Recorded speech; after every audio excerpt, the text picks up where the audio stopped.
David Vilaseca, who died tragically in February 2010 in London. It's wonderful to see so many of you here, and one of the advantages, I'm not going to say this was intended, but I've been going through the list coming through on the lobby, and I'm seeing so many of you here, so it's a great pleasure to see so many arriving. Thank you again for your patience as you were waiting. So the event is taking place for the second time online, and I'd like to thank the college events team, that's Sue Heath and Neil Perrett, for their help in making it happen. We're delighted also that a member of David's family is here or will be arriving very shortly, and that is David's sister, Marta. Welcome, Marta. Again, of course, because it's online, the pleasure of meeting in the picture gallery, which was one of David's favorite spaces on campus, the place where we normally have the Vilaseca lecture.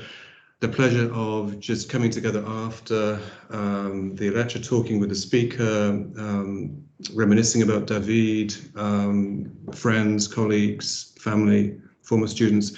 That pleasure is again denied us. Hopefully it'll be restored next year.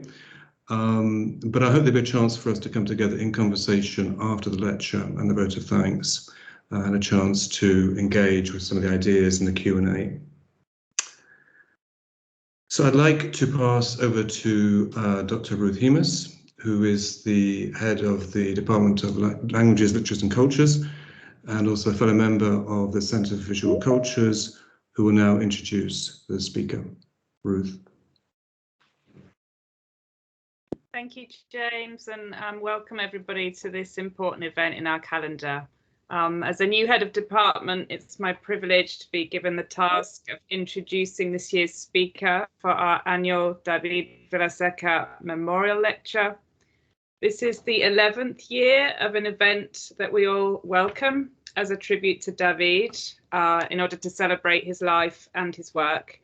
But one which also reminds us of the great loss of a colleague who was cherished by so many. When I started working with David, I was an early career fellow. A lot of time has passed since then, but I still remember very well his presence and his support as I grappled with my first lectures in higher education. In these difficult times, events that bring us together are more important than ever, and I think it's fitting that we do so in David's name. And whilst we are doing this above all to remember him, it also reminds us of the importance of collegiality. As director of the Centre for Visual Cultures, Professor James Williams continues to take great care in guiding the selection of a speaker every year who will do justice to David's legacy.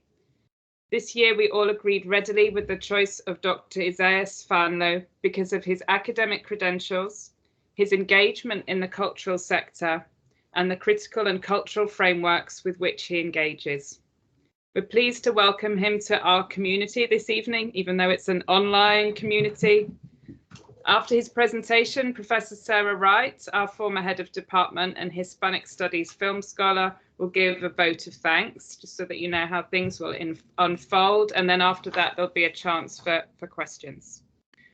So a short biography now to introduce our guest. Dr. Fanlo teaches modern and contemporary Iberian literature at the University of Cambridge.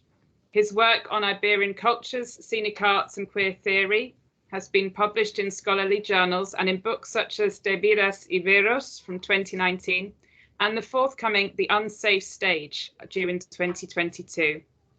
His monograph, llibre rosa, 2004, The Pink Book, was a pioneering work on gender and sexuality in Catalonia. He also contributes to generalist media, where he writes about the performing arts, culture and activism. He has been editor, curator and content creator for Barcelona's Teatre Nacional de Catalunya and artistic advisor for Barcelona's Teatre Lliure. He founded Terrats and Cultura, Barcelona's awarded rooftop scenic arts festival, and he has been literary advisor for different projects in Barcelona and in Chicago.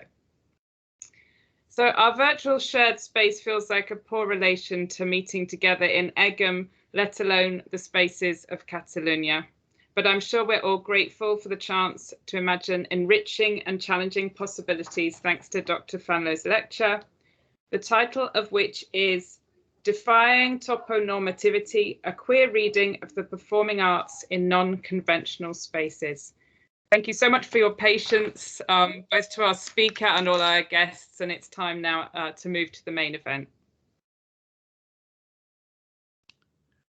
Hi, well, thank you all for your patience. I see actually everybody who's on the waiting area. I actually see as they pop up. So I don't know if it's possible to just deprive me from that pleasure. But in any case, I will proceed. Thank you, Ruth. Thank you, James. Thank you, Sarah. Thank you, everybody that made this possible. It's actually great to be able to organize this, even if it's only online. But I see some faces that are familiar, some friends, some colleagues, and I'm very happy to be here and to share this evening with you.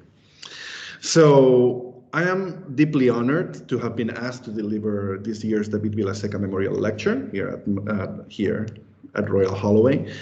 And even if this sentence sounds like the usual pleasantry that we employ every time we begin a lecture, right? Captatio benevolentia of sorts, there is a genuine truth in this case, and I hope you allow me to explain. I never got to meet David Vilaseca in person, but he and I exchanged a number of emails actually in 2009 after I had read with utter fascination his fictional memoir, L'aprenentatge de la soledat. In his writing, I found a kindred soul and a keen intellectual, capable to provide profound reflections on the cinema of Eric Rohmer or the figure of Salvador Dalí, all while addressing his exploration of cruising areas scattered around London. David Vilaseca tackled the writing of his diaries with the spirit of a fiction writer, altering the facts of his life in order to build a complex and compelling narrative. And just as it happens with the diaries of his admired Joe Orton, although through the idea of failure, he confesses also feeling a bond with Kenneth Halliwell, Orton's mentor, boyfriend, and murderer, Vilaseca successfully practices the art of self-fashioning, making us readers look at the events from the convex mirror that he has carefully composed. But most of all, David's diaries are wonderfully written, with a prose that is sharp and elegant, ambitious in creating a universe of its own. His command of the art of narration makes him, and I don't think I am exaggerating, one of the most remarkable Catalan writers of the 21st century. After reading L'aprenentatge de la soledat in 2009, I sent David a long email to thank him for having written a work that had moved me and stimulated me in a way I had not been for years. A few days later, he answered back. He thanked me for my remarks, which he found comforting. At the time, he lamented that his book had much less impact than he might have hoped. He mentioned that he had read my book, llibre rosa, and correspondence began between us, an intermittent correspondence in which we would mainly talk about readings, plays, and opera, each of us expressing our concerns about the precarious and developed state of non-traditional thinking in Catalan and Spanish academia. I had, at the moment, taken a hiatus from academic life and was working at Barcelona's Teatre Nacional de Catalunya as a curator, editor, and overseeing artistic discourses.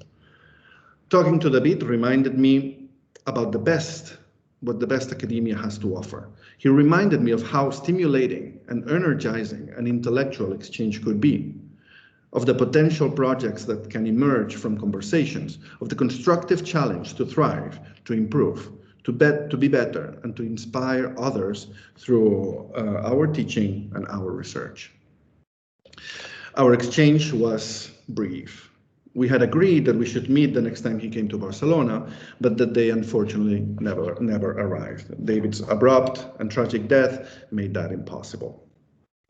David's premature passing is, of course, devastating, but more than a decade later, it's no exaggeration to claim that he has left an indelible mark in both the literary and the academic worlds.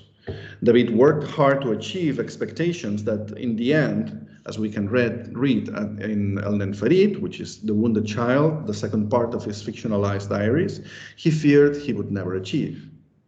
Sometimes these things just take time. I am thinking now of that moment near the end of Bulgakov's masterpiece, Master and Margarita, when Voland, the mysterious and demonic professor, arrived in Moscow to disrupt the entire city, retrieves the manuscript that the master had burned earlier in the book. As the master expresses his astonishment, Voland gives one of the most famous quotes of the novel: "Manuscripts don't burn." Decades after Bulgakov's death, that line proved to be premonitory when Russian writer and poet Vitaly Shentalinsky accessed the KGB files and managed to retrieve manuscripts that Bulgakov himself had burned for fear of being punished by the Stalin regime, but that the KGB had previously copied and stored in the writer's files the agency kept. Bulgakov's famous quote relates to something writers such as Umberto Eco claim, that once the writer publishes a piece of work, it has a life of its own, outside of the author's control. Politics or mere chance may impact the life and the death of books. Think of how Max Brod refused to obey Kafka's will and saved his unpublished work, such as The Trial or The Castle. Think about John Kennedy Toole, devastated for not being able to publish his work, Confederacy of Dunces, then released posthumously after his suicide. Think about the erratic trajectory of Lorca's play, El Público, or of his Sonnets of Dark Love, which started circulating anonymously at the beginning of the 1980s, after Lorca's family had hid them for over 40 years. I can add David's literary work to this list of, if you allow me, queer literary meanderings. The posthumous success of Els Homes i els Dies, David Vilaseca's complete fictional diaries, published in 2007 to great acclaim by readers and cultural critics who suddenly discovered one of the most refined Catalan writers of his generation, makes me feel that for once, literary justice exists. I shall return to the reception of Els Homes i els Dies at the end of this talk. Since my connection with David Vilaseca is not only academic but also personal, since there is an inevitable flow of affects, if I may, that circulates among this implausible dialogue, I will purposely navigate in this time we share the borderlines between the scholarly and the personal. I do believe in heterodoxy, as can be seen in my own double profession that has oscillated between an academic commitment and a career as a cultural manager. Part of my research is inevitably practice-led and finds a unique source of research material in my knowledge of and active participation in cultural life. Being able to see things from within and at the same time to take perspective, to observe them from a certain academic distance, gives me a multiple, I may say queer, vantage point. Mine is not a unique case, especially in the intersections of the disciplinary fields of queer theory and theater and performance studies. I'm thinking of scholars such as Ramon Rivera Cervera, José Esteban Muñoz, or even Lauren Berland, that have actually played their work with artistic collaborations involving the research subjects. In the end, a queer approach to scholarly thinking implies questioning pre-established paradigms and notions such as the canon, the archive, the traditional epistemic approaches, and the need for critical detachment. With this comes an ethical celebration of subjectivity and a relativization of the notion of authority that I find not only enriching and potentially productive, but also comforting. Today, I want to explore how the global financial crisis of 2008 and its aftermath, that punished severely the south of Europe, shaped not only a great majority of the plays written during this time in Catalonia, but also the venues they were performed in. I will use a theoretical perspective that is queer, which I believe will allow me to tackle the complex intersection between spaces, scenic arts, and city life. But before I start addressing the main subject of my talk, I need to add one last thing about David Vilaseca. To me, one of the most remarkable achievements in Vilaseca's academic career was that he fought to introduce queer approaches in the subfield of peninsular studies, in a moment in which testing, and I'm going to quote him, the prevailing politically affirmative and identitarian frameworks, end of quote, was regarded with utter suspicion, if not directly with disapproval. Vilaseca introduced queer approaches with the utmost rigor, as can be seen in his posthumous monograph, Queer Events, Post-Deconstructive Subjectivities in Spanish Writing and Film, 1960s to 1990s, published in 2010. Here, he analyzed the work of authors such as Terence Moix or Antonio Rosselló with a sophisticated blend of philosophical, literary, and queer epistemological approaches, creating a work that allowed for a dialogue between Gilles Deleuze, Alain Badiou, or Leo Bersani, alongside Vilaseca himself. My research, which nurtures from a queer approach, owes a debt to Vilaseca. This is why today I have decided to explore what I have called toponormativity, an approach to urban spaces and the problematization of binary categories such as public and private, launching a critical view of how these spaces are used. So let's begin. From the moment Teresa de Lauretis, widely acknowledged as the first one to apply the term queer to theory, gave her talk, Queer Theory, Lesbian and Gay Sexualities, at the University of Santa Cruz in California in 1990, an inevitable paradox emerged. Queer theory positioned itself at the margins, but it articulated its dispositioning from the central, privileged spaces of academia. Consequently, from its very inception, queer theory has had to navigate this contradiction.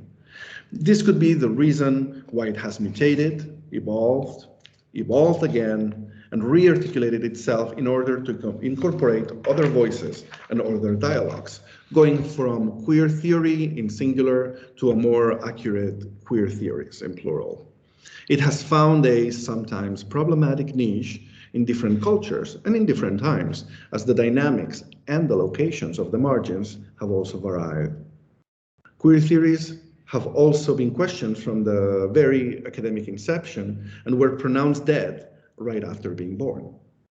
In the field of Iberian studies, Paco Vidarte, the author of the queer manifesto Ética Marica, Queer Ethics, questioned how coherent the standpoint of queer theory was when being articulated from the ivory tower of academia.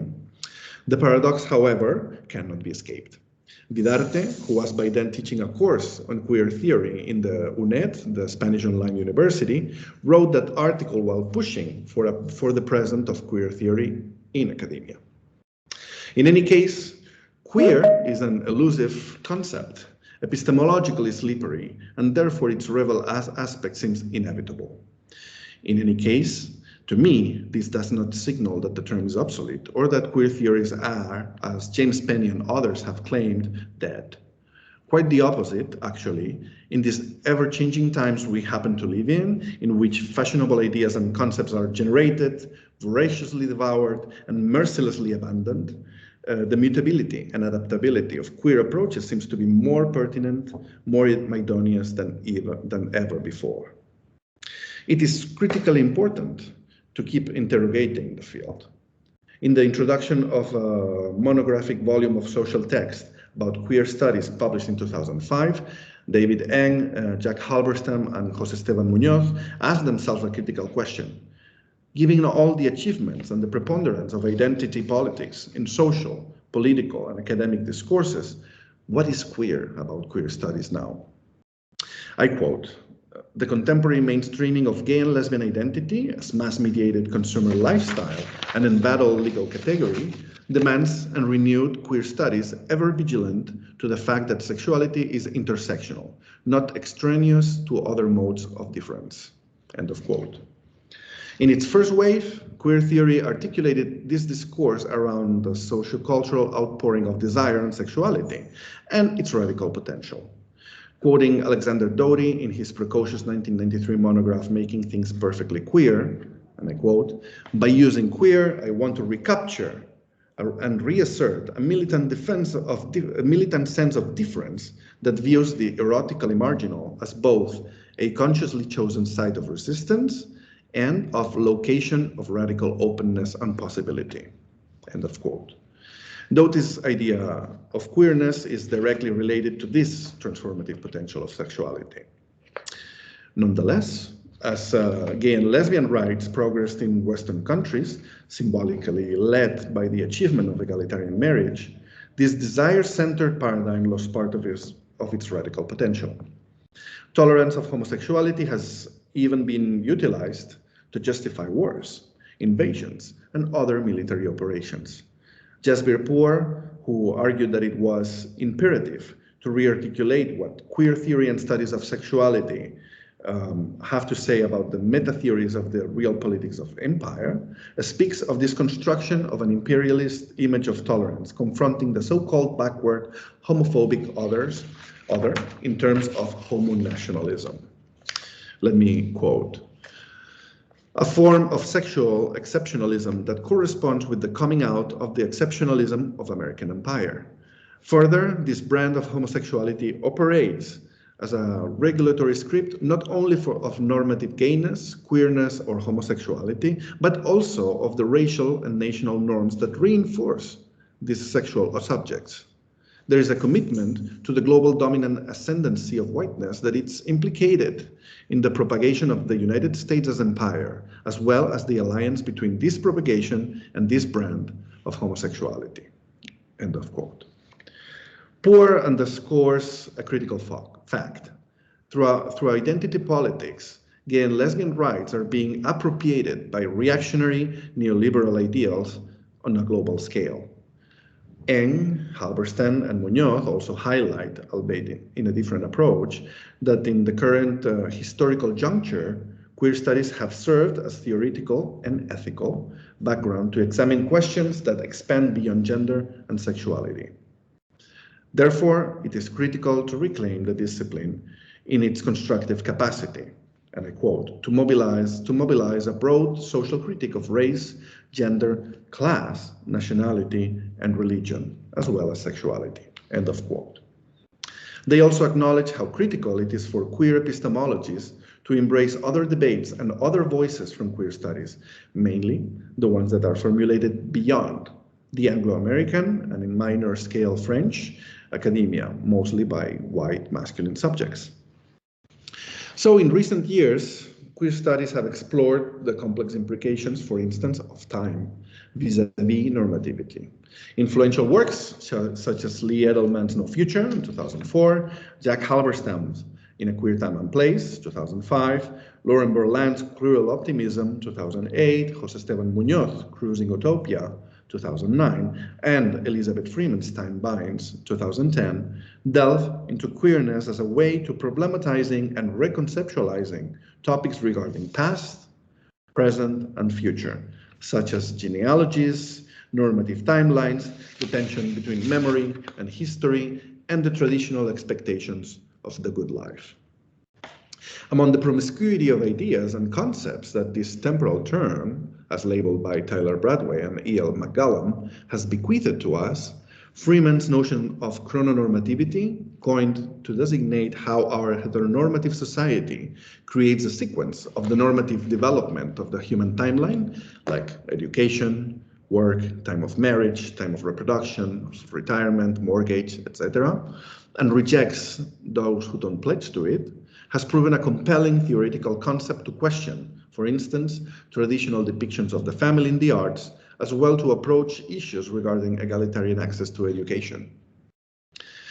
Even if it lacks the spectacular sense of urgency of queer time analysis, especially when addressing how the AIDS pandemic put into question notions like the hope for a future, an analogous non-normative epistemological approach to space can, and I think should, be contemplated. It seems that, according to the totemic Marxist theories such as David Harvey in the field of geography or Friedrich Jameson in cultural criticism, queer approaches to space should be rendered somehow irrelevant. At least they seem blatantly absent from the postmodern geographical analysis. But this inclusion, which promotes a division between desire and the realm of the private versus work and the realm of the public, might be too restricting when addressing non-normative logics and associations of communities in space. As Jack Halberstam states in the beginning of In a Queer Time and Place, I quote, "Queer uses of time and space develop, at least in part, in opposition to institutions of family, heterosexuality, and reproduction.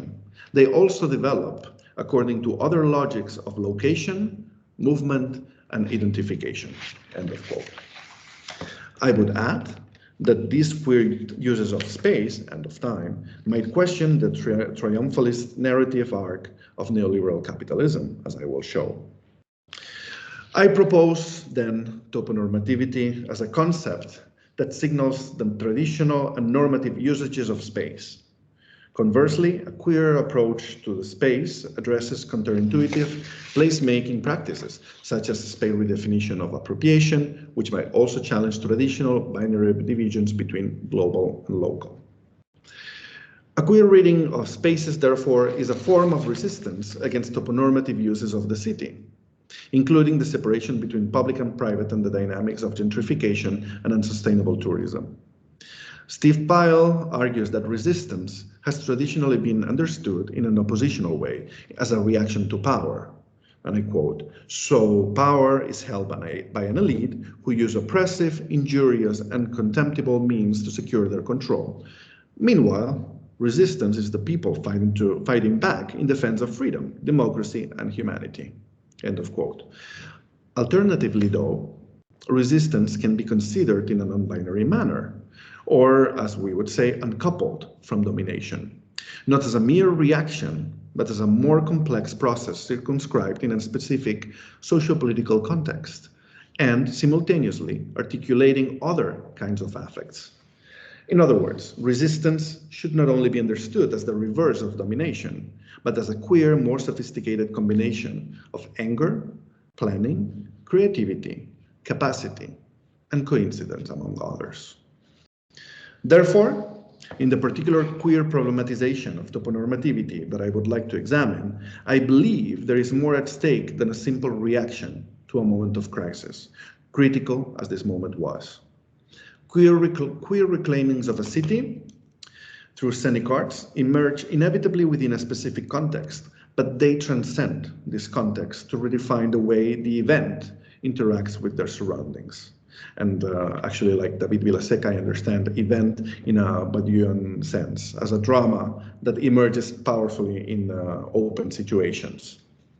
For clarifications, I will add that I see events in a holistic manner, that is, embracing not only the scenic arts performance, but also extrascenic elements, including venue, lighting, stage, design, and audience, as interdependent elements in the performative ecosystem. So I wanted to show, let me see if that is possible. Here. Okay, can you see the PowerPoint presentation? I think so. Okay, so I am not going to use the PowerPoint presentation because then I don't see your faces, and it's actually nice to have the impression that there's somebody on the other side.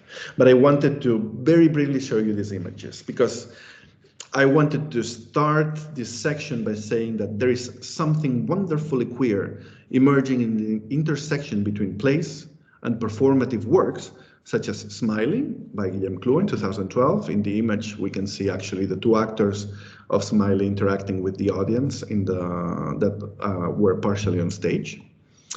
A mí no me escribió Tennessee Williams by Mark Rosick and the compañía Roberto G. Alonso in 2016. This is an image of Roberto G. Alonso, the protagonist of A mí no me escribió, in the space where the play took place, in this case underneath a bridge. La Llista by Kim Vigas in 2017. This is a performative work that takes place in the rooftop of Barcelona, as we will see as part of the festival Terrats and Cultura, Rooftops for Culture. Or Ocaña, Reina de las Ramblas by Mark Rosick in 2019. This is actually an image of a performance of Ocaña in the middle of the countryside in Lleida, in the west part of Catalunya. This was in an orchard. So there is something wonderfully queer emerging in the intersection between this place and cultural initiatives such as Girona's Torneig de Dramaturgia Catalana, Barcelona's Rooftop Festival Terrats and Cultura, or Madrid's performative spaces, La Casa de la Portera and La Pensión de las Pulgas, an eclectic set of reactions that, considered intersectionally, paint a promising and promiscuous canvas of responses within a troublesome context. And now I'm going to end the presentation because I want to see you. Okay, here we are. Indeed, to fully consider how these works and spaces articulate a queer discourse of resistance, the milieu needs to be addressed. As many of us find hard to forget, in the years 2007 and 2008, the world suffered a severe economic recession. This global financial crisis, considered by many the worst recession since the Great Depression of 1929, was a perfect storm caused by a number of factors. The bankruptcy of the global financial services firm Lehman Brothers in September of 2008 represents the climax of this crisis, the effects of which expanded like a tsunami of devastating consequences in the different economies of the planet. Spain and the south of Europe suffered those consequences with particular virulence. When the housing bubble finally and expectedly burst in 2008, it exposed the unsustainable Spanish GDP growth rate, built upon a high inflation rate and a family indebtedness supported by the bank's industry's fraudulent practices, among others. Unable to bail out its financial sector, the country became a late participant in the European sovereign debt crisis in 2012, forcing the public and the private sectors into a previously unimaginable regime of austerity. The consequences for the working classes were immediately palpable, and they can be summed up in the subsequent terrible equation. Elevated inflation rates plus unsustainable unemployment rates, jumping from less than 9% in 2007 to almost double 2 years later, and to a peak of 27% in 2013. And I am actually not even talking about the unemployment rates among the population under 25, which actually peaked over 50%, always according to the Spain's Instituto Nacional de Estadística. You will not be surprised if I mention that the collapse of the economic system hit particularly hard the already precarious cultural network of the country. These effects were exacerbated in July 2012, when the Spanish government, ruled by Mariano Rajoy's conservative party, Partido Popular, decreed to raise the VAT for culture from 8% to 21%, in the case of live shows, leading to a decrease of over 31% of spectators and almost 33% of the revenue from 2011 to 2012. Just a spectacular thunderstorm generating by opposing forces, a cluster of low pressure meeting its nemesis in the highest layer of the troposphere, the crisis in the cultural sector clashed in Catalonia with what has been called the golden age of Catalan drama. This unprecedented dawn of playwrights, dramaturgists, and performers are, I believe, a consequence of several successful initiatives to promote theater writing, such as the creation of the Sala Beckett, an international theater hub and theater school that connected Catalan playwrights with figures such as Harold Pinter, Lars Noren, or Simon Stephens. The growth of the Institut del Teatre as the school for theater professional, and the success of Projecte Tesis, which is a project that sponsored young Catalan playwrights to write and premiere their work at the Teatre Nacional de Catalunya. This created the ideal breeding ground for the blossoming of an extraordinary number of playwrights for a culture as small, at least speaking in demographic terms, as it is the Catalan culture. The international impact that these Catalan authors had was also unparalleled. According to the platform Catalan Drama, dedicated to translating Catalan theater and to promoting it around the world, from January 2015 to July 2016, a total of 53 Catalan plays from 17 different authors were premiered outside of Catalonia in countries as diverse as Japan, Argentina, Chile, Germany, the United Kingdom, Turkey, or the United States of America. And yet, as this nurtured generation of playwrights and dramaturgists most of them both born in the 70s and the 1980s, generated a copious amount of work, some of which I dare say of remarkable quality. The accelerating economic recession forced a number of venues to take drastic measures. Private spaces such as Club Capitol or Sala Montaner closed for good. Actually, this week there was announced the closure of another of those spaces, Sala Fenix. And the public sector, too, suffered enormously. The two main public theater institutions in Barcelona, the Teatre Lliure and the Teatre Nacional de Catalunya, TNC, were also severely impacted. The Lliure was forced to cease activity for 3 months, and the TNC shut one of its three venues, the Sala Tallers, which is where the T6 project of contemporary Catalan dramaturgy was taking place, and restructured its budget to severe artistic and staff impact. Again, this was the perfect storm. A growing number of creators with a decreasing number of venues, each working with a much lower budget. Vocations to fulfill, spectators to satisfy, mouths to feed. In order to find a solution for this growing dissatisfaction, alternatives needed to be imagined, aside from the legitimate but sterile street actions in defense of the culture. Demonstrations that paraded the streets of Barcelona and other cities in the Catalan-speaking areas in July 2012, under the motto, La cultura no es un luxe, culture is not a luxury. One of the reactions to this crisis and its subsequent budget reduction, or sometimes suppression, was to downsize productions. In 2010, Guillem Cluas Marburg premiered at TNC Sala Petita with a cast of 10 actors. The productions of Projecte Assis relied on a stable company of 9.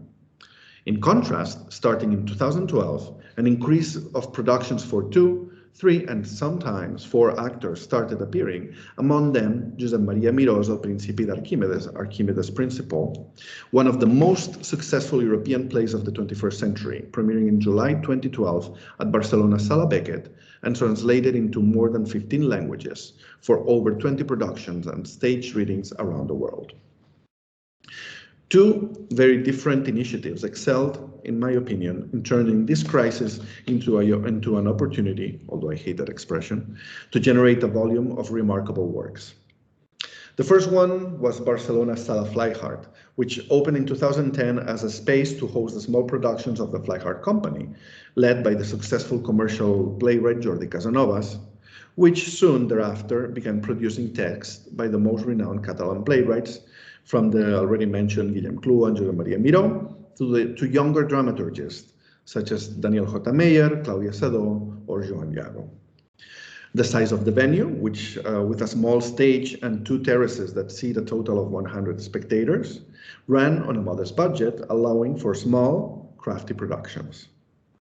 The second initiative I'm going to mention is going to be Girona's Torneig de Dramaturgia Catalana, the Tournament of Catalan Dramaturgy, created in 2011 under the auspices of Girona's prestigious Temporada Alta Theatre Festival.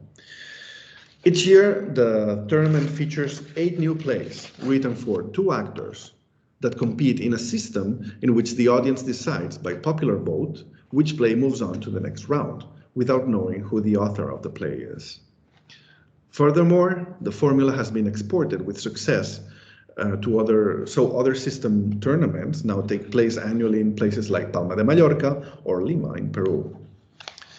Aside from promoting modest, cast-reduced productions, these 2 initiatives have something in common, an aim for decentralization. It seems nothing short of a paradox for a country like Catalunya, which has been rightfully critical about the Spanish centralized economic system that puts Madrid in the center of everything, to inject so many resources to its saturated, densely populated capital, Barcelona, at the expense of the rest of the territory.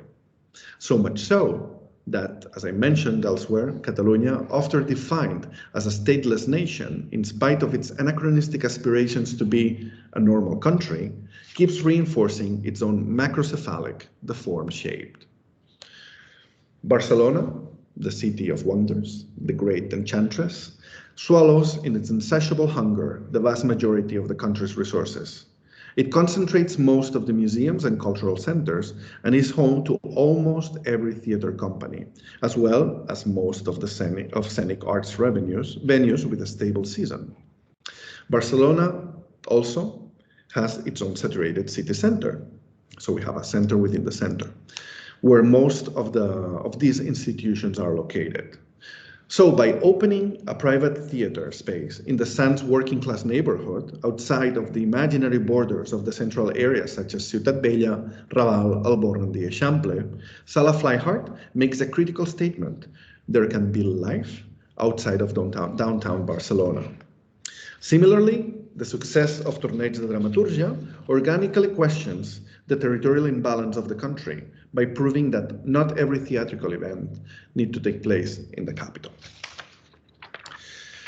As a direct effect of these initiatives, many of the most successful plays of the last decades have been conceived as monologues or sometimes for a small cast of 2 to 4. Some successful examples: Jordi Galceran's El Crèdit, Cristina Clemente's La Nostra Champions Particular, and Pere Riera's Red Pontiac. These 3 plays were created in the context of the very first Torneig de Dramaturgia in 2012 and enjoyed a healthy afterlife in the commercial theaters of Barcelona, of Catalunya, and Spain. Also, Marta Butxaca's Litus, 2012, turned into a film in 2019. Marc Creuet's El Rei Borni, 2013, turned into a film in 2016. Llàtzer García La Pols, in 2014, Claudia Sedó's Tortugas, 2015, Marc Angelet's Life Spoiler, 2017, or Daniel J. Mayer's multi-awarded AKA, also known as, from 2019. I see this as an interdependent phenomenon that comes as a result of the need to adjust to this particular zeitgeist. Some of these younger playwrights took these modest productions, in terms of cast and crew, as an opportunity to free their imaginations and to experiment without the boundaries set by more expensive productions. Conversely, the venues that hosted these productions felt less pressure when commissioning work from young playwrights, small productions being a lower economic risk. Boosted by her success with Tortugas, for instance, Claudia Sedó gained the experience and the confidence necessary to embrace more ambitious products such as Una gossa en un descampat, premiered at Barcelona Sala Beckett in 2018, and Mare de Sucre, premiered this year at TNC's Sala Tellers, both of them to extraordinary and well-deserved acclaim. La Calórica, a very peculiar case of a young company that works as a cooperative, needed 10 successful years creating small-sized productions where they criticized the precariousness of that their generation is facing, such as Sobre el fenomen de les feines de merda, so about the phenomenon of shitty jobs, and the celebrated Fairfly, both premiered at Tantaras, the very small venue of Teatre Tantarantana in 2015 and 2016, before given the opportunity to premiere their sold-out shows at the 2 large public theaters of Catalunya, Teatre Lliure, where they premiered The Feísima Enfermedad y Muy Triste Muerte de la Reina Isabel I in 2020, and Teatre Nacional de Catalunya, de què parlem mentre no parlem de tota aquesta merda, what we talk about when we are not talking about all this shit, in 2021. Aside the downsizing of theater productions, there is an equally important consequence to the recession: the emergence of alternative performative spaces. As venues kept closing their doors, it became blatantly clear that traditional institutions, all of them, public and private, strongly dependent on public revenue in different degrees, were not necessarily reliable in a time of crisis, and that theater and performing arts needed to escape the constraints of the old-fashioned theatrical venue in order to unfold. In Madrid, José Martret and Alberto Purenvidia opened up La Casa de la Portera in 2012, and immediately after, La Pensión de las Pulgas. 2 small apartments in the popular neighborhood of La Latina turned into performative spaces. According to their founders, this new concept of scenic spaces promoted, and I quote, new modalities and ways to understand artistic creation in general and theater in particular, end of quote, following the same model than alternative venues such as Buenos Aires Timbre 4, the experimental theater in a private house created by Claudio Tolcachir, where the worldwide phenomenon of La Omisión de la Familia Coleman was created and performed for the first time. In their short life, since both venues closed in 2015 due to being unable to adjust to health standards and safety protocols, La Pensión de las Pulgas and La Casa de la Portera hosted shows by Compañía Nacional de Danza and by playwrights such as Paco Becerra or Blanca Bardagil. There are more examples of alternative reclamation of spaces for performance arts in Barcelona, such as Festival Píndoles or Trece, Roberto G. Alonso's rehearsal space, turned into a performative venue for its underground cabaret Trece. None of them, though, are loaded with the complex intersectional blend of artistic and activist discourse that Terrats and Cultura bears.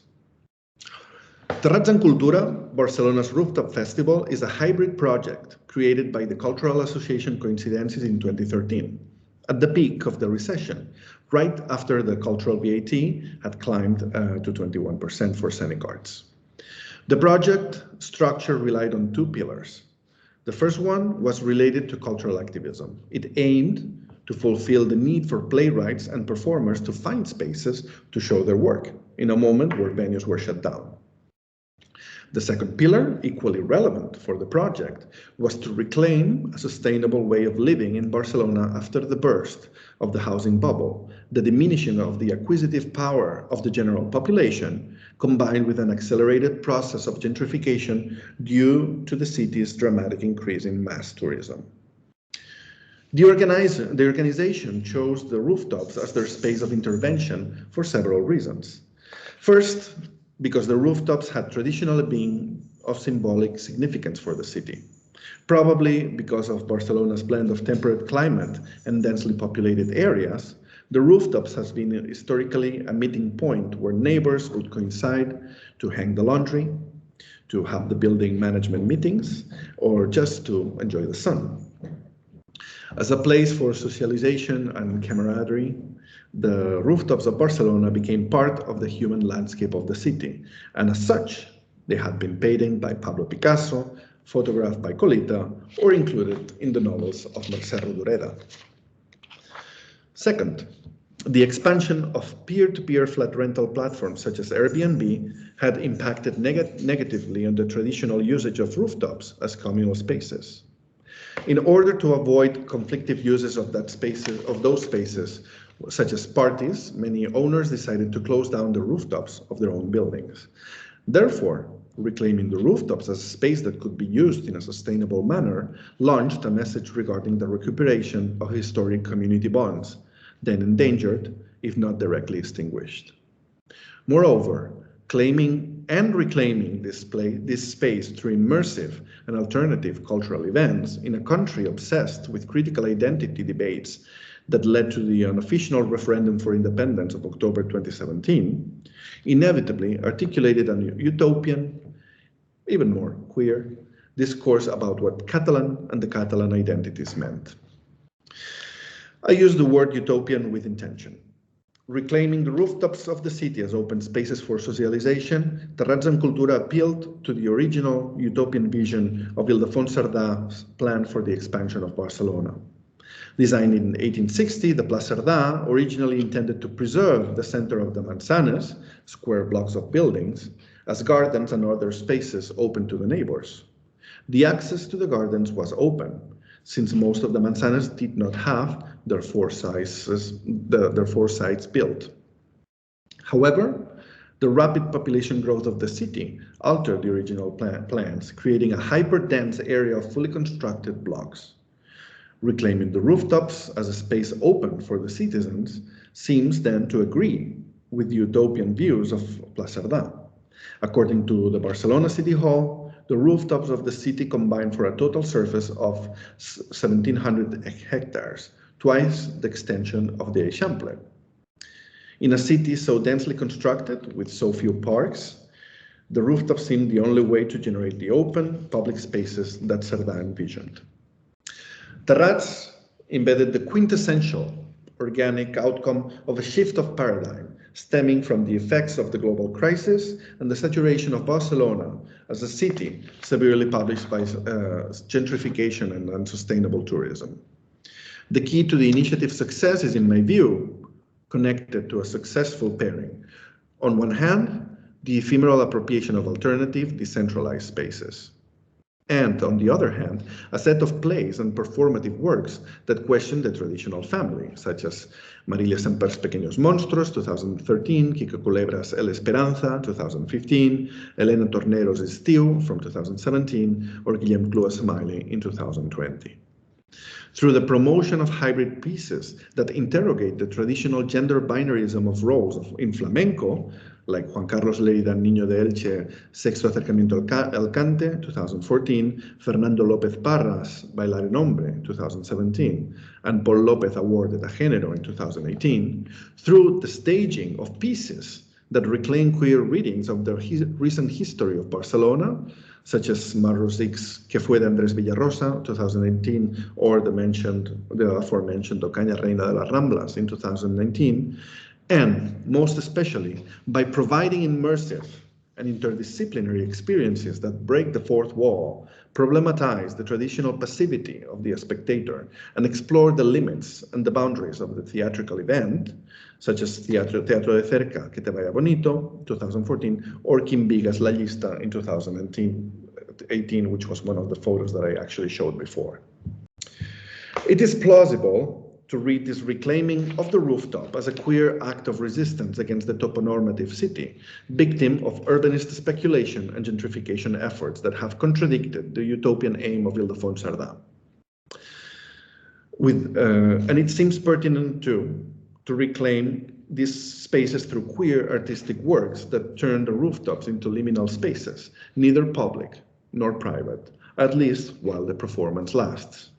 It showcases works that also interrogate the audience about the physical environment in which they unfold, as well as established, taken for granted, normative conventions of our times.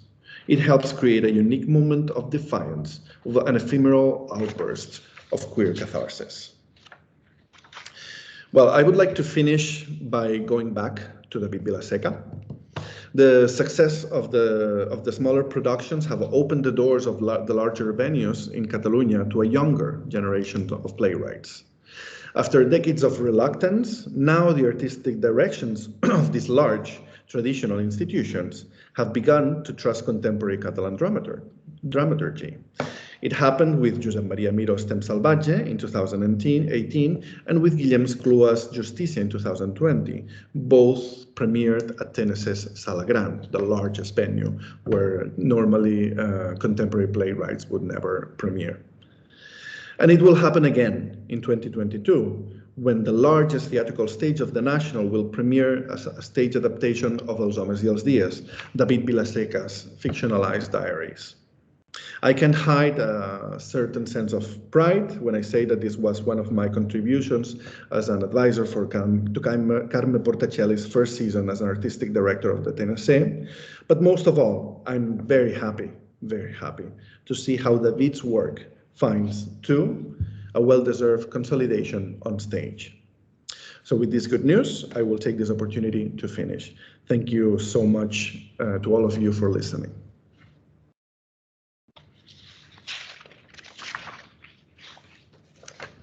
Thank you, Isaias. I feel we need to applause, but perhaps we can. Sorry. Can you hear me? Yeah, now I can hear you. Yeah. I feel we ought to applaud, but anyway, I'm going to progress now to my vote of thanks. So thank you, Isaias, for your truly wonderful talk. Thank you for sharing with us a piece of work that is full of love and also full of connections, trajectories, memories, encouragement, new understandings, contingencies, and events. Before this talk, we spoke, and it was not lost on me that we were brought together due to our shared connection with David. Your kindness about a piece I wrote many years ago now on the Catalan director Calixto Bieto reminded me later how earnestly kind David had been about that same piece when I came to Royal Holloway for interview, and the way he took the time to follow up later with further thoughts by email. But I had met David earlier when I stood in for his class on contemporary Spanish narrative at Southampton when he had funded research leave, and he'd been a terrific mentor and colleague. In addition to being a brilliant scholar and a searching intellectual, he was also such a deeply warm human being. After speaking to you, Isaias, about your work as a curator and artistic director in Barcelona, and then also at parallel, a scholar and teacher in Chicago and now Cambridge, I was eager to read your thesis, Staging a Queer Nation, Landscapes of Desire in Catalan Drama from the University of Chicago. I hope that you're planning to publish this wonderful piece of work which brings contemporary cutting-edge theatre to the reader through a queer understanding of spaces and temporalities, and captures on the page a little bit of the magic, as you put it so eloquently, of contemporary Catalan performance practice. You have extraordinary clarity in your writing and are an excellent guide.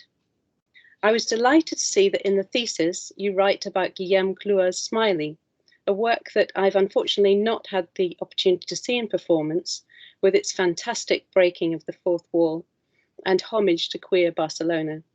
But I have read the text, with Marion Peter Holt's English translation helping me through the Catalan.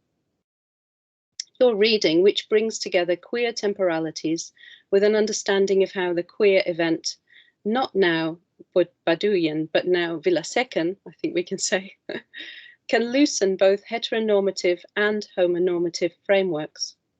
Your reading has helped me to understand that play properly for the first time.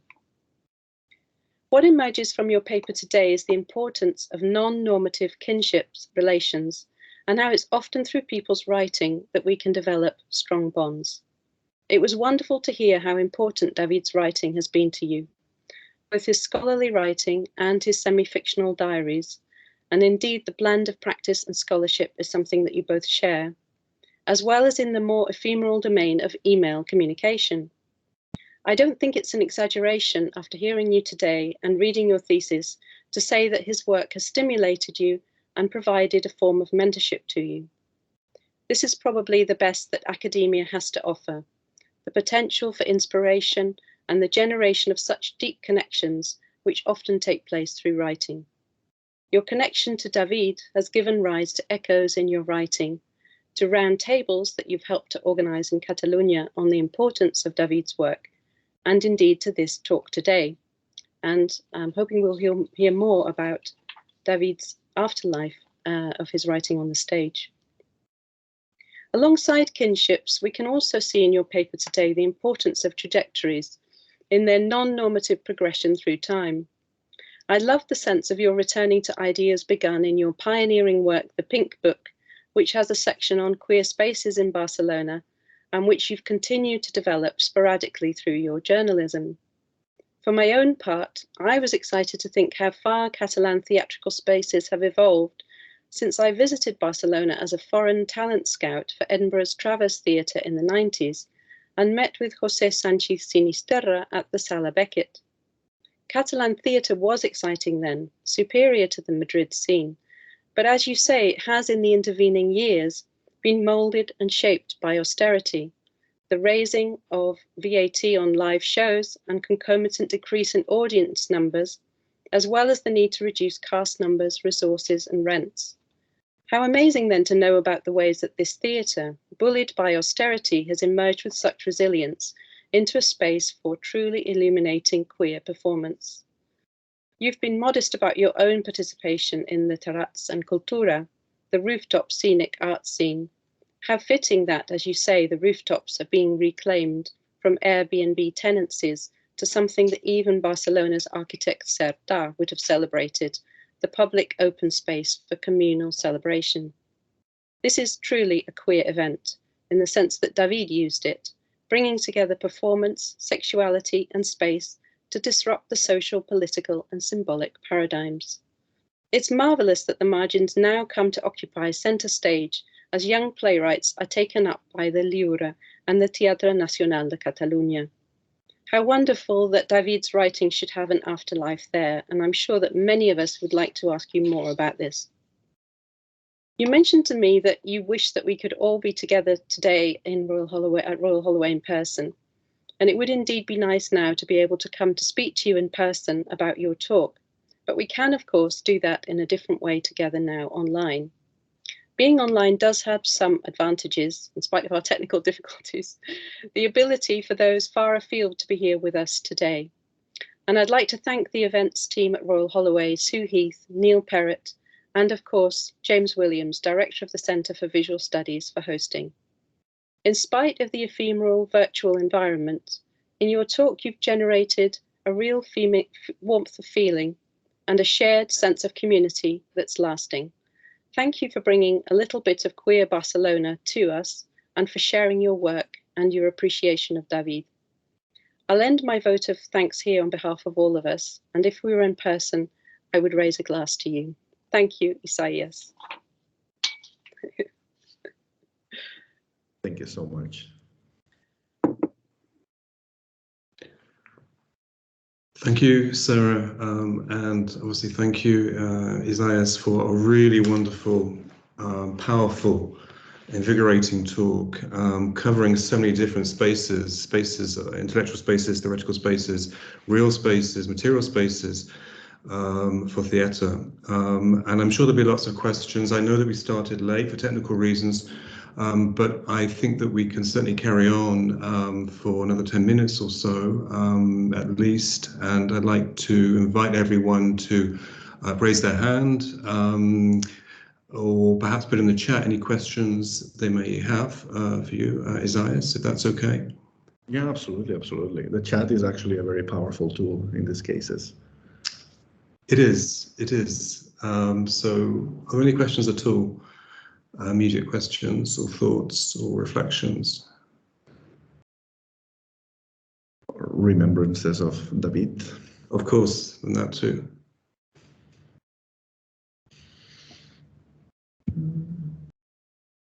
Okay, we have one question here, but it's hidden under number 19, so who could that be? Eddie Hughes. Hi, Eddie. You're on mute, Eddie. I've allowed Eddie to unmute, so you can unmute yourself and ask the question.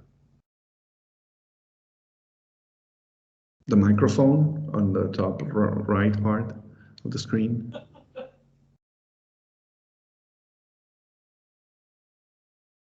Just to the left of leave at the top right, Eddie.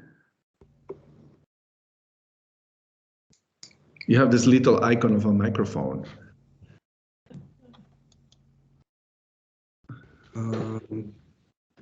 Okay. I think.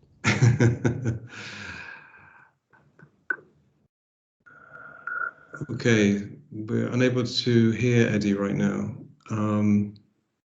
James, perhaps have you got any thoughts or questions while Eddie's sort of trying to work out how to unmute? Are you talking to me? Yes. Okay. I do have one question, and it was really that sense of just how material these spaces are, Isaias, that you were talking about. I mean, I sort of got a sense that you weren't interested particularly in any queering of concrete space, material space, for example, through virtual platforms. I mean, which one might think over the last couple of years would maybe lead to a reclaiming of the notion of space, you know, in virtual terms. But I didn't get that from your lecture. And I wondered if, therefore, when you're talking about, you know, the rooftop spaces in Barcelona, you're talking about historically formed, geographically grounded centres, whether that is crucial for your notion of this sort of intersectionality, this queer intersectionality of space that you referred to when you were talking about the sort of the tradition of queer theory around time and space. So it's that sort of sense of just how real are these spaces then? How real do they need to be performative in the way that you are theorizing?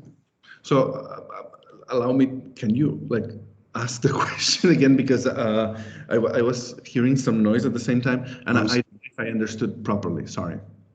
Okay.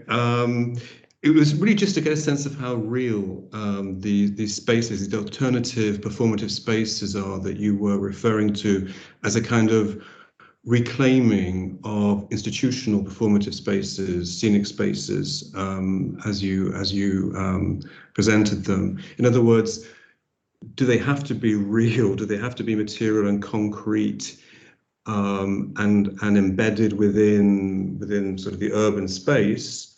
Or could they be more, well, I want to say virtual? Well, I would say that unfortunately, and this is a clear example of this, the real or the material and the virtual are very different, and they should be thought, I believe, in different terms and under different epistemologies, let's say. But in the case of I'm seeing the chat, so I'm closing the chat. In terms of thinking the virtual as a space that can be queered and problematized, I think we need a different, honestly, we need a different epistemology. We have the spaces. I mean, there is a very clear reading of the traditional within the usages of space. The virtual world was born in a completely different manner, and it was born in a more accessible way of intervening into the realm of the virtual. So all of us have access to a computer, that have access to a database, that have access to these platforms. So especially when you talk about the performing arts, there is it's very problematic when you think about the translation from the event that takes place on the stage or on the rooftop or wherever, but it takes place somewhere physically in one single moment in time, even if it's repeated in different sessions. But at that very moment, there is this kind of like utopian reading in which we can think that everything is possible. You know, it's this moment in which the spectators and the actors can, I mean, one actor can forget their lines or something extraordinary can happen. Like one of the days that we performed at the rooftops, Ocaña, Reina de las Ramblas, the brother of Ocaña was there presentially in the audience, and we didn't know. And actually in the first picture that I shared, which if you allow me to share again, because it's actually a beautiful picture. I don't know, here. So, okay. So in this one here, can you see it? We can, yeah. Okay. So this is actually the twin brother of Ocaña, who actually burned himself. Ocaña burned himself to death in the 1980s. So his twin brother came to see this, and you had the performer performing Ocaña. And he sat on top of Ocaña's twin brother without knowing that it was Ocaña's twin brother. So at the end of the show, there was a colloquium, and he raised his hand and he said, like, well, I'm sorry I need to go, but I wanted to say that I am Ocaña's twin brother, and this was the first time in 40 years, almost 40 years, that I actually think that I have seen him, and I'm really moved because it felt like I could touch him and I could hold him. So normally when an actor sits on the lap of a spectator, there's always this reaction of like uncomfortability, and you can see in the face that he's so like comfortable, he's so warm, because in a way the utopian performance allows him to touch his brother, and that is a really beautiful beautiful moment that I don't think can be achieved in the virtual world. So it's organized and set up by a different set of rules. So I think whereas the access in the world of the virtual is maybe it has a wider range, like during the crisis, during this last crisis, the pandemic crisis, I was an advisor at the Teatre Lliure, and we arranged for this idea of like, let's try to take this an opportunity to broadcast our plays and to reach audience outside of Barcelona. So create a larger audience. So we gain something, but we also something. We lost this immediacy, this moment of unique utopian activity. So all this to say that I think that this kind of spaces for intervention in the physical world, it's not real because the virtual is real too, but this world of material world operate by different rules, I believe. So whenever you think queerly about the world of the virtual, I'm sure it can be done, but it should be done differently. Mm-hmm. I understand. Thank you for that very full answer. We have two questions in the chat, and I'll begin first with Eddie then. And apologies, Eddie, for the problem then in hearing you. But the question Eddie has, well, first of all, an excellent lecture. Many thanks. In relation to the rooftop spaces, how does the question of social class structures in Barcelona connect with the use of the rooftop? Wow, that's a very, very good question. Do we have like 45 more minutes? No, unfortunately. No, I'm just kidding. But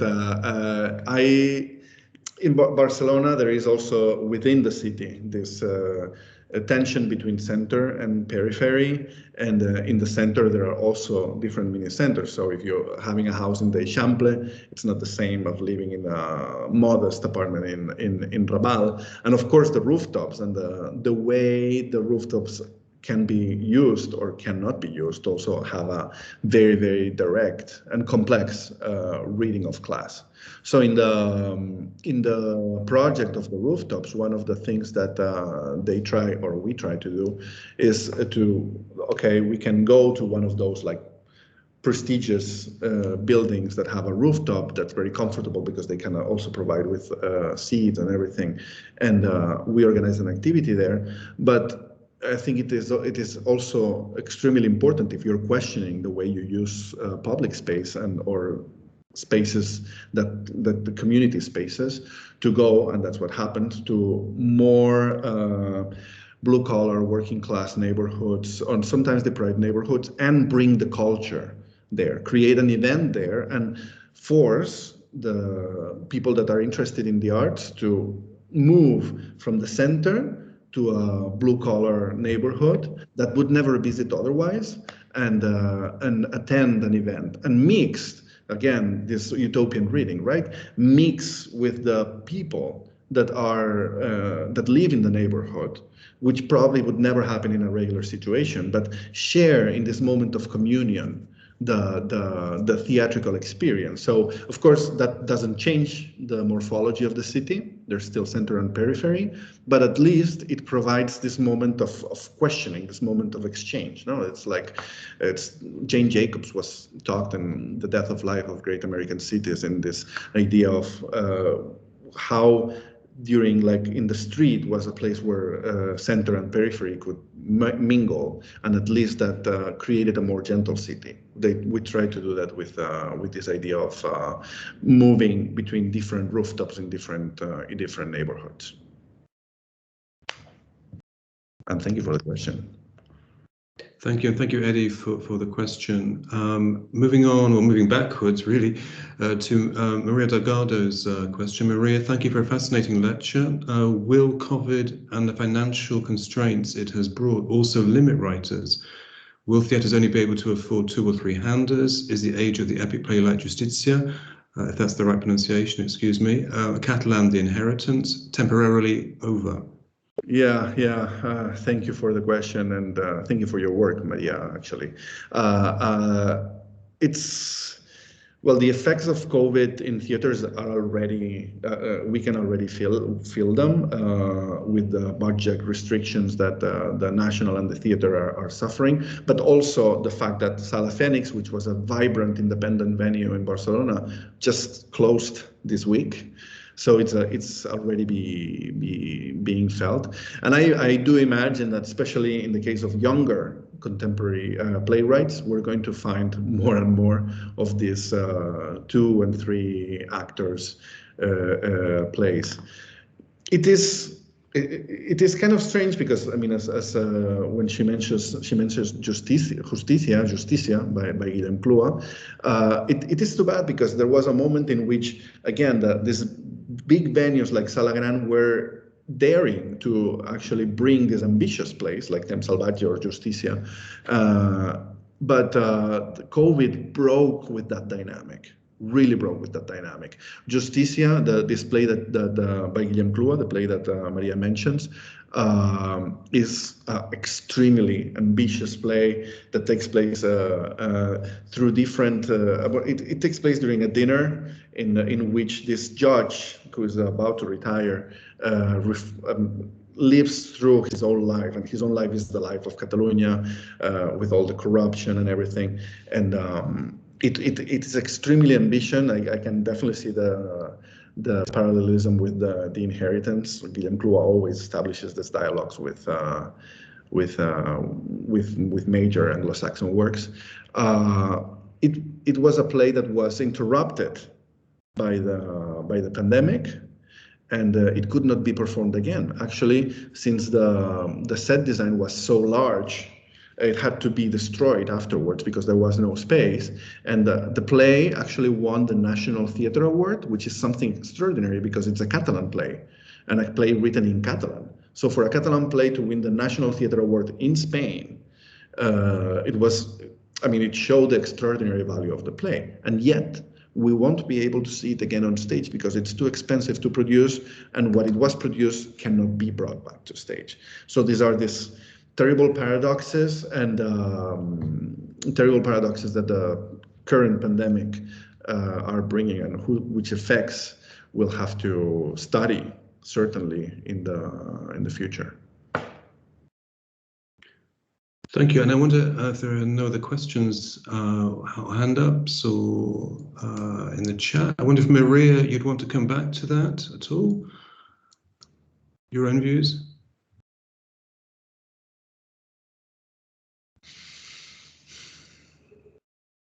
No. Let me just see if I can unmute Maria 1 second. Okay. See, we are controlled by technology. Maria, if you're able, you can unmute. Yeah, I can. Thank you. I completely agree with what you were saying. I think it's extraordinary that you get this epic play, and also a play that is a queering of the family drama. I mean, yeah. Which links into your thing. It's limited how much one can type on an iPad in terms of a question. But I think what's really interesting is you've got a queering of August, and you've got a queering of Long Jay's journey into night in many ways. And as you mentioned, I think those intersections with an Anglo-queer dramaturgical tradition are very prevalent in Clua's work, and Smiley, of course, is you began talking about Smiley. But I thought it was also really interesting. Sarah was talking about Marion Peter Holt, of course, who died recently. Yes. And I think it's wonderful that we're honouring David this evening, but it seemed a really lovely link into Marion's work. And of course, Marion had been a huge champion of Catalan and translators and mediator, queer mediator in many ways of Catalan work. And it just feels nice to be able to find a new genealogy for David's work through Marion's work, through to your own as well. And the issue of the set, I think it goes back to ecological issues as well. I think there's some really interesting work to be done around queer ecologies that will link into some of the work around the greening and environmental concerns around set design, which, you know, the fact that they had to get rid of this extraordinary, beautiful, but also problematic set design that was about corruption, and the ways in which that links into wider kind of ecologies of performance making and an environmental in the environment of performance, as well as broader kind of planetary. So thank you again for a wonderful lecture. If you allow me to add that you absolutely agree with this mention of Marion Peter Holt, who was, unfortunately he died during the pandemic, so we could not pay the tribute that he deserves. So I hope that can be done in the near future. About the ecological implications of like the physicality of the stage in Guillem Clua's Justicia, which is it's too unfortunate. I will say that I absolutely agree. And it's interesting that it happens in a play that denounces corruption in the foundation of contemporary Catalan, the contemporary Catalan nation, and that it does so in a theater, in the heart of a theater that was actually that had a complicated relationship, let's say, with the former conservative government of Convergència i Unió, and that had a problematic relationship with the first director, Josep Maria Flotats, and the way the theater was constructed and the way the theater had to negotiate its way through the cultural sector. So there was this very, very complex and interesting relationship with the play as a text and as an artifact, and then the physicality of the mise en scène with the institution that was actually hosting the play, and that was interrupted by the pandemic, which is too bad, but at the same time it's interesting because it also was in a moment of transition when Xavier Albertí, the former artistic director, was leaving, and Carme Portacelli, the new artistic director, was landing, and I think that also had to play a part in those decisions. So when we scholars read texts, we're not, especially with this kind of things, we don't just read text, we read contexts. And I think this is important to be taken into account. Thank you so much.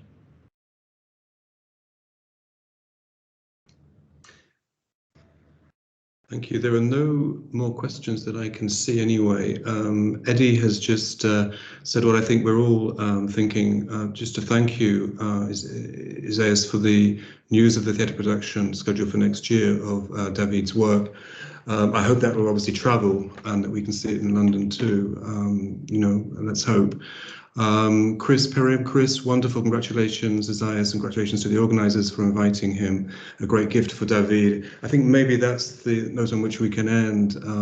You have given us a great gift for David on this 11th anniversary lecture, Isaias, so I want to thank you very much for that. I want to thank Sarah, the vote of thanks, for Ruth, for introducing.